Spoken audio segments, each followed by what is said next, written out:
Hello and welcome back to the channel.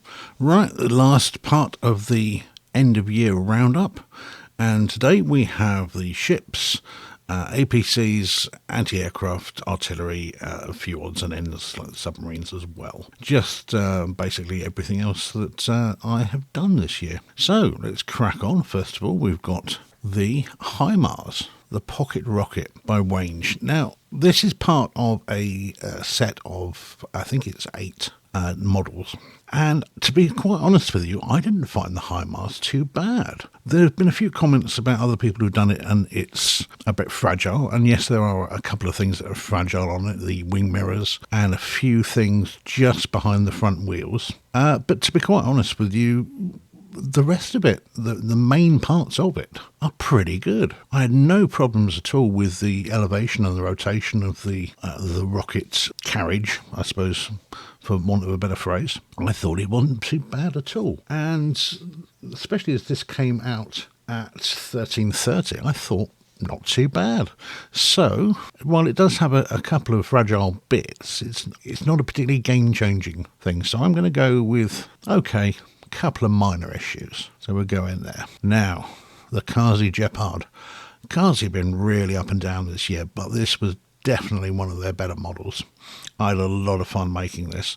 It was quite unusual in that you made the turret first of all before you made the chassis. Almost everything else has been the other way around. And so a few nice little touches, the fact that you can actually, the barrels come pre-made with springs inside, so you actually got a few things that you can actually fire out of there, which in themselves, nothing particularly great, but it's a nice little touch. It's a complicated build. It's not for the faint-hearted by any means. But I did think this was pretty good. Now, it did come in at 43.38, which is on the, I would say, the pricier side of things. And the other remote control vehicle that I did, the Centurion, now that was £29. As far as terrain that they will cover, I think the Centurion is slightly better. However, the Gepard is by far a better model than the Centurion. So for me, I am going to pop this in very good.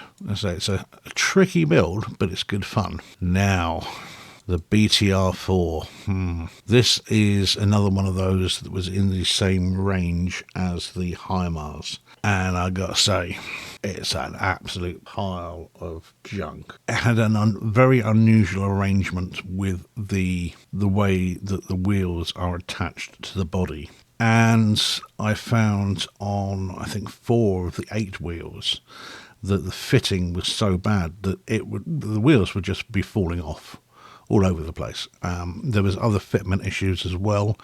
The missile launcher on the side of the turret wouldn't stay up. It was just very, very poor all round. And I've got to say, it very definitely goes into a do not buy. Now the Boxer, also by Wange. Again, another one of these in this particular range of models. Not the greatest of models. It had a similar arrangement with the wheels that the BTR-4 did, and was better, wasn't great. Certainly one of the wheels kept falling off. The overall design of it was, I felt, unnecessarily fragile and a very strange way of building it. It really wasn't great at all. I had to make a few minor adjustments of my own to even really get it looking like the vehicle.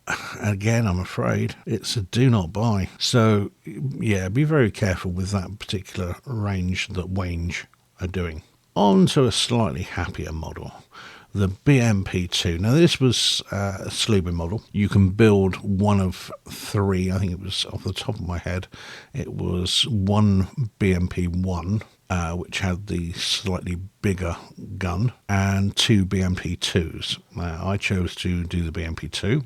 I can't remember what particular version it was now, but actually I was really quite impressed with this because of the very, very acute angles at the front. I was expecting this to be extremely fragile and just really a bit of a nightmare to build. But actually, there was only one problem I had with this, and that was on the tracks. Again, it was a case of one track was too loose, you take a link out, and then it was too tight. But that was the only thing, and that, again, is a very, very minor thing. But otherwise, I thought this was a really good model. So this, and this came in at £14. That's pretty good, Mr. BMP. You are going up into very good. Oh, and I didn't give you the prices for the Wange and the Boxer, did I? The Boxer was £7.59. And the BTR4 was £6.85. Save your money on both of them. Don't even bother. Now the Wespe. Now, if I remember rightly, I don't think I had a particular manufacturer. This is one of these AliExpress specials that comes through in a fairly plain bag. I think that this is a Gepard vehicle. It's very similar to some of the other smaller models that they do in the way that they go about the building, the way that the instructions were laid out. So I am going to put this down to Gepard. And again, I thought this was actually really accurate. A really, really good model. Slightly tricky to do. The angles that you've got around the fighting compartment are not particularly easy, and unfortunately the gun does not elevate or anything like that. Purely because of the amount of stuff that's in that fighting compartment. But really, I thought this is pretty good. Now, the only problem that I have with this is the fact that it cost me £20 and 3p, which I think is quite significantly overpriced for what you get. Now, there aren't many Wespes or, in general, artillery out there.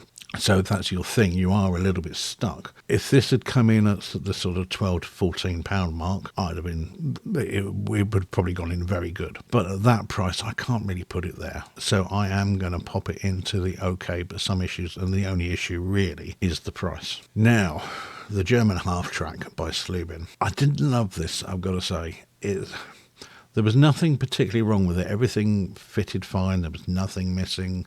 The instructions were okay. I don't think it was particularly accurate. It was very, very basic. And yes, you got a little extra gun artillery piece that would be towed behind it with it. But that in itself was quite tricky to put together and only really went together under some protest. But yeah, I just really didn't like this one at all. I paid £9. That's not bad. But for me, there are far, far better models of this particular vehicle out there. So I'm going to say going in there just because it was too basic even for not a £9 model. Yes, the outline does look like the vehicle, but the rest of it was just don't bother. Now we have the Mastiff, or possibly you might want to call it a Cougar, which was by Cumin, which was actually a company I'd never heard of before. And now it turns out that Cumin actually own a couple of the other manufacturers, or the names that we're more used to. Well, this was a gigantic surprise for a couple of reasons. First of all, the minifigures were comedy gold. The heads were massive on these things. I don't think I've seen minifigures like this with anything else. They were really, really quite funny. But in themselves, they had a certain charm to them. But the model itself was brilliant. It was very, very good indeed. I've got no issues recommending this thing at all. Again, you can build a couple of different variants with this, principally because of the armament on top. Now, I put in an automatic grenade launcher, but you could have had a heavy machine gun like a 50 cal, or you could have put a bit of GPMG in there.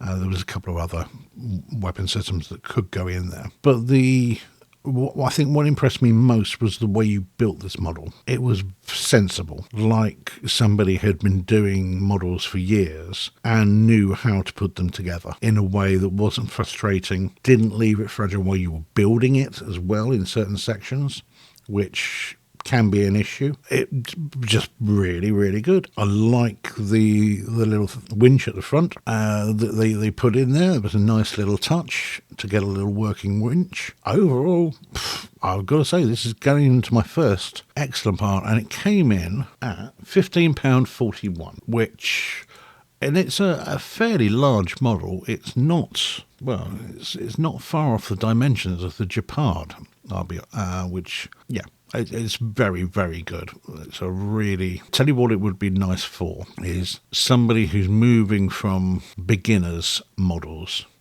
through to the more complicated, more advanced. It's a nice bridging model to do that with. And you get very, very good results. I can't recommend that one enough. It's very good. On to the boats now, and the ships. So, first of all, we have the submarine. Now, this is the Slubin Type 94. And most of the submarines that you see do tend to be on the pricey side.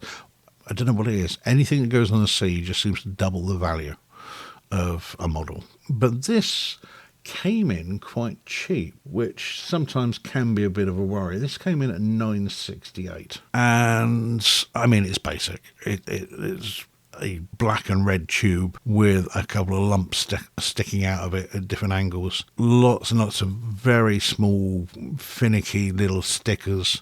The conning tower it wasn't great, and it wasn't great to put together. There could have been a far better way of doing it. It was quite nice that the missile hatches did open, but that was it. That was as far as... Oh, and it came with a little stand as well, which was quite nice. Now, while I sort of batter it a little bit or damn it with faint praise, I do think this may be worth having. And the reason for that is that Slubin do a range of small submarines, and actually I think that this would look quite nice with several of those submarines done up in a display. So if submarines are your thing, but you are a little bit put off by, or particularly modern submarines, if you're a little bit put off by some of the prices that are being charged, I think this genuinely is an alternative, because you can get 4 or 6 submarines, I can't remember, for about the same price as a cheap model submarine from somebody like Panlos.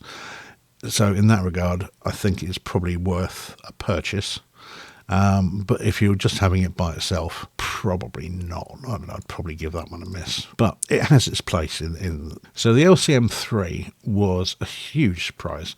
Originally, when it came through, I couldn't find any real authorship of the manufacturer. It was only after a couple of comments on the video after it was released that pointed me in the direction of it being Sembo, which, while I've not completely confirmed that, I'm quite happy to go with it being a Sembo model. Now, I can't say that this was a bad model at all. In fact, it was a lot of fun to do. It didn't take too long. It's not a particularly large piece model set, but you do move very rapidly through it, which sometimes can be really nice, especially after you've done some of, in my case, you might be doing a 2,000 piece model the week before. So it's quite nice to do something of only 400 pieces or thereabouts. Unusual in such a small model that this came with 5 minifigures, and you also get a half decent model of the Jeep with it. The door for the landing flap at the front, that moves up and down on a pulley system, which is very nicely done. Overall, I've got to say, this was very good. Now, this came in $15.49, which is possibly a tad expensive, but only by a couple of quid, I think, on what it should be. But yeah, I've got to say, I really enjoyed doing that. It was a lot of fun. Now, the Fletcher class destroyer by Panlos. What can I say about this? Well, first of all, it's $43.26. By quite a distance, this is the most expensive model on the page. But it does live up to what it says it is, in that it's a very accurate description as a model of the USS Fletcher. And really, while you get quite a few battleships and quite a few aircraft carriers doing the rounds, there really aren't that many destroyers.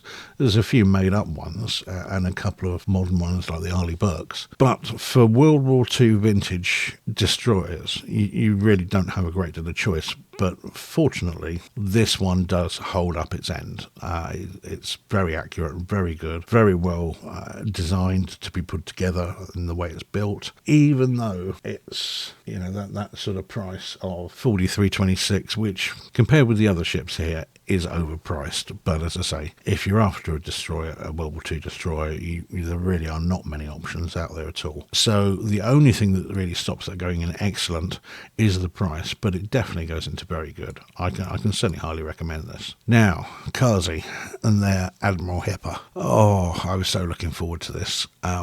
It's almost a build of two halves in that the superstructure does not match the hull. That's probably the best way of describing it. The hull is at one scale, and then the superstructure is at a slightly bigger scale. So when you finished it, the superstructure itself is very good. The hull itself is very good. But because the two don't match, it ruins the whole thing.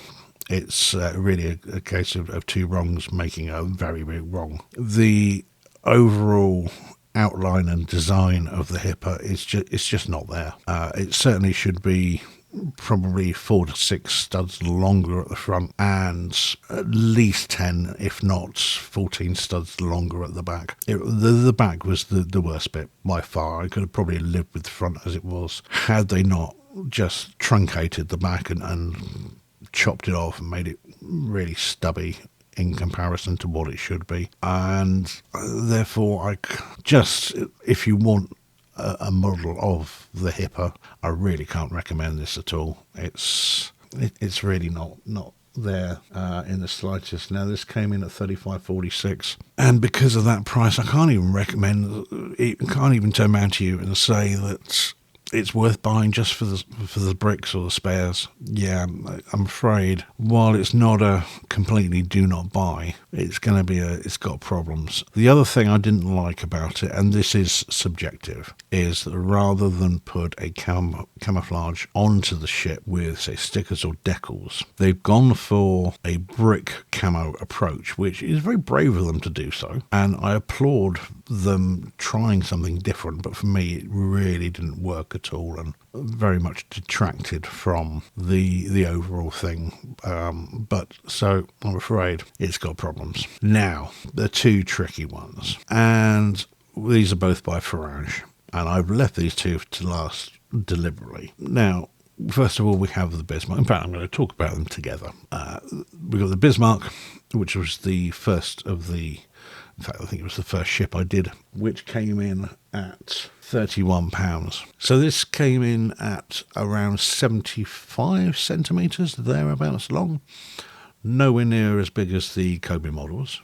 However, the price is nowhere near the Kobe models either. So the cheapest that I currently can find a Kobe Bismarck for, Bismarck Tirpitz, is €199. So you are looking at, that's almost 6 times the price of this. And it's a very similar thing with the USS Missouri as well. Now that is slightly bigger, that's over 80 centimetres long. But these two are excellent, really, really excellent, very, very good to build. The instructions were very, very clear.